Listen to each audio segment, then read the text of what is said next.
Good morning, everybody, and a very warm welcome to Ho Chi Minh City on this lovely sunny day. It's unfortunate that you can't actually see the sunshine from here, but anyway, I hope we have a great day and a half. We're honoured to have with us this morning Associate Professor Bui An Tuan, Director General of the Department of Higher Education. I hope we're going to have Douglas Barnes, Her Majesty's Consul General. I think he's been held up in traffic, so we'll see whether he makes it. I know he wanted very much to be here today. We've also got visitors from neighbouring countries, such as Madame Seng Duan, Deputy Minister from the Ministry of Education and Sports in Laos. We also have Dr. Mia U, Secretary of the Education Development Committee of the House of Representatives of Myanmar, but also many other people who have travelled huge distances to be with us. And we really do greatly appreciate the time and the effort that you've made to come. As Alison said, my name's Chris Brown. I'm the British Council's Director here in Vietnam, and it's a great pleasure to welcome you all here to this education dialogue, looking at how we help, how we support higher education meet the demands of the 21st century that everybody is talking about. I think as everybody in this room appreciates and knows greatly, it is really becoming more and more of a global market.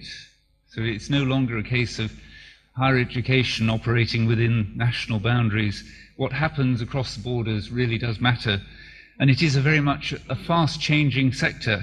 There are many issues and indeed opportunities affecting institutions in many different countries. So the more we can talk to each other and share our experience, the less reinventing of the wheel. During this event, we hope to consider some of the issues and develop some ideas to addressing these.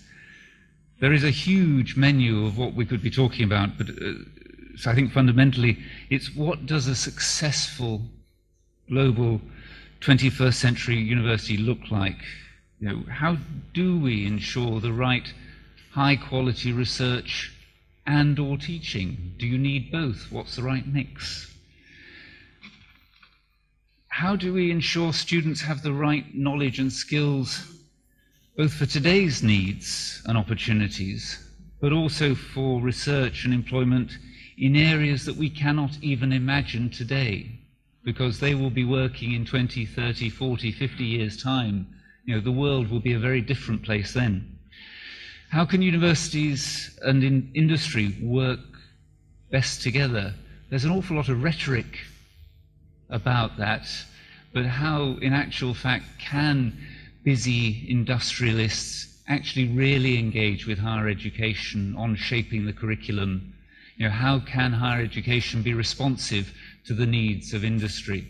It's very much of a two-way street, but it is really so important that the graduates who come out of higher education institutes can actually go into the workplace and don't need retraining by industry, which is so often what happens.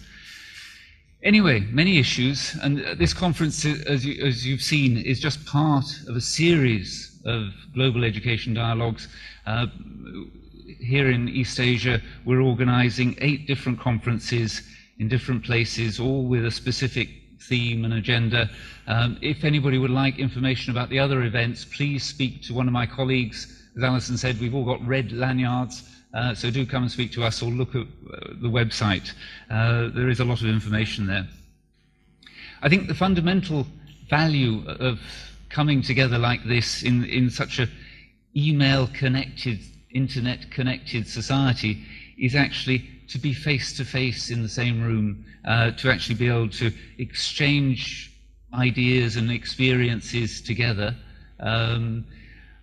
Already in the last few hours talking to some of you, it is very much a case of the problems that one country are facing are very much the same problems being addressed across the border, and are the same problems that are being addressed in Australia, Hong Kong, UK, China, around the world.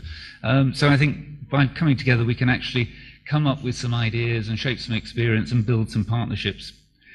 So thank you to all of you who are speakers for all the work you've done in preparing the presentations. Thank you to Alison for I think, volunteering to chair all the session. It's great. And thank you very much to all of you participants. I know you've got busy day jobs, you've got emails, in trays, so thank you very much indeed for coming along and sharing your experience with all the other delegates that are here today. I hope we really get something useful out of the meeting, not only some new partnerships, but some ideas that we can take away and actually use in concrete in our jobs in earnest. So thank you all very much, and I wish this conference every success.